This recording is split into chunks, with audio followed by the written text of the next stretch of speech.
Assalamualaikum warahmatullahi wabarakatuh. Alhamdulillahi rabbil alamin wa bihi nasta'in ada umuri dunya waddin. Wassalatu wassalam ada sayyidina Muhammadin wa ala alihi wa sahbihi ajma'in. Amma ba'du, rabbi shrah li sadri wa yassir li amri wahlul 'uqdatam min lisani yafqahu qawli.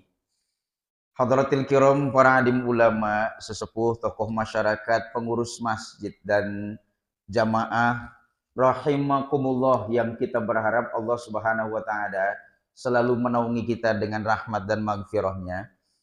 Puji dan syukur kehadirat Allah Subhanahu wa taala di pagi hari ini yang telah membangkitkan kita kembali dari kematian kita semalam, kemudian dilepaskan di alam dunia ini, dan langkah kaki kita pertama di hari ini adalah menuju masjid rumah Allah Subhanahu wa taala. Kita berharap apa yang kita lakukan ini bagian dari menapaki ridha Allah Subhanahu wa taala sampai pada akhirnya Allah ridha dan menambah lagi nikmat kepada kita semua. Amin ya rabbal alamin.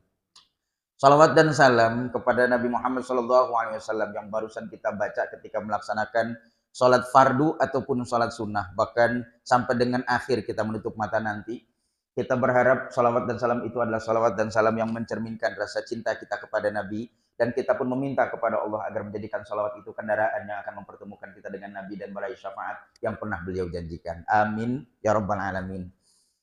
Para bapak ibu jamaah yang dirahmati oleh Allah Subhanahu wa taala, para ulama menyampaikan pesannya begini, bahwa seluruh makhluk itu ketika Allah ciptakan dilengkapi dengan takdir. Tidak hanya sekedar takdir itu dijalani oleh manusia, tapi semua makhluk pasti menjalani takdirnya. Dan takdir antara satu makhluk dengan makhluk yang lain itu nggak sama, beda-beda. Jangan pikir semua makhluk pasti menjalani takdir yang sama. Al-Quran salah satunya yang saya kutip, ketika Allah mentakdirkan makhluk bernama matahari itu kan makhluk yang tidak bisa memilih sama sekali. Yang ditetapkan oleh Allah kepada makhluk bernama matahari ini, wasyamsu tajri limustaqarril laha dzalika taqdirul azizil alim. Wasyamsu, dan matahari itu tajri, berputar, diam di tempat, hanya berputar saja di tempatnya. Limustaqarrin laha, di tempatnya berputar, diam saja di situ. Tidak maju 1 meter, tidak mundur 1 meter, tidak naik 1 meter, tidak turun 1 meter. Maka matahari berputar pada porosnya itu. Zalika takdirul azizil alim. Yang demikian itu merupakan takdir Allah yang maha perkasa lagi maha mengetahui. Itu takdir kepada makhluk bernama matahari. Lain lagi yang kita lihat keluar di malam hari, bulan. Allah mentakdirkannya nggak sama dengan matahari. Wal qamaro qaddarnahu manazila hatta adakal urjunil qadim. Wal qamaro, sedangkan bulan itu qaddarnahu, kami mentakdirkannya. Manzilah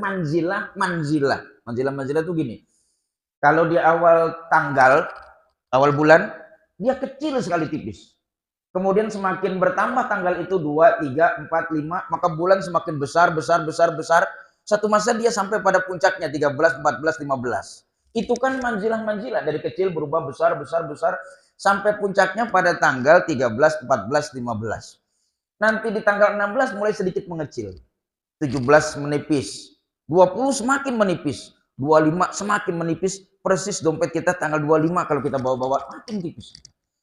Nah ini kan takdir bernama bulan. Kalau matahari mau tanggal berapa aja terbitnya ya begitu, bulat aja. Maka kenapa kita menggunakan kalender bulan? Rasanya lebih cocok menggunakan bulan sebagai tanggalan. Karena kalaupun kita tidak melihat tanggal tapi melihat bulan, kita sudah memprediksi ini kayak tanggal sekian ini. Kalau bulan begini tanggalnya tanggal sekian. Tapi matahari kita tidak bisa memprediksi karena kehadirannya selalu saja bulat sampai dengan kapanpun itu. Bukankah matahari itu ditakdirkan demikian, bulan pun berbeda? Bagaimana dengan manusia? Manusia ini takdirnya banyaknya luar biasa. Tidak hanya satu. Di antaranya manusia ini makhluk yang diberikan kebebasan oleh Allah, mau bisa memilah dan memilih. Mau kafir boleh, mau iman boleh. Faman syaa'a falyu'min wa man syaa'a falyakfur. Mau melakukan kejahatan silahkan, mau melakukan kebaikan juga silahkan. Makhluk bernama manusia pun ditetapkan oleh Allah berpasang-pasangan. Tinggal pilih siapa pasangan kalian itu. Nah itu takdir, sekian takdir banyak. Yang salah satunya ingin saya sampaikan di kesempatan hari ini, takdir manusia ini adalah makhluk yang memiliki rasa takut dan cemas. Ini takdir nih. Ya, kita ini makhluk yang ditetapkan oleh Allah punya rasa takut itu, punya rasa cemas itu. Maka seberani-beraninya orang, pasti dia punya rasa takut. Setakut-takutnya orang, pasti dia ada rasa beraninya. Itu manusia tuh. Kalau ada satu orang takut, ditambah satu orang takut. Ada nih satu orang takut ditambah satu orang takut. Hasilnya berapa, Pak? Hah? Dua orang takut? Enggak. Satu orang takut ditambah satu orang takut, hasilnya setengah berani itu. Ya, soalnya saya takut ditambah ini penakut, berangkat bareng, setengah berani dia itu tuh. Bukan dua orang penakut.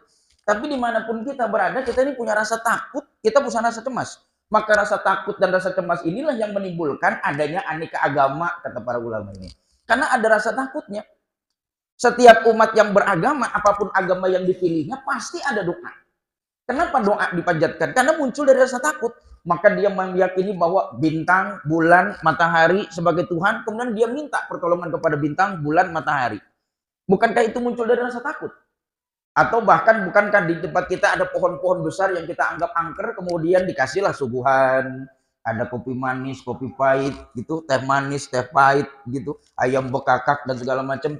Cuman di Indonesia doang dewa itu doyan makan model kayak begini nih, ya, gitu.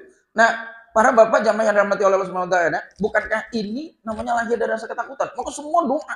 Dan rata-rata doa yang terbanyak yang dipanjatkan oleh manusia, kata sementara para peneliti, adalah doa mohon perlindungan.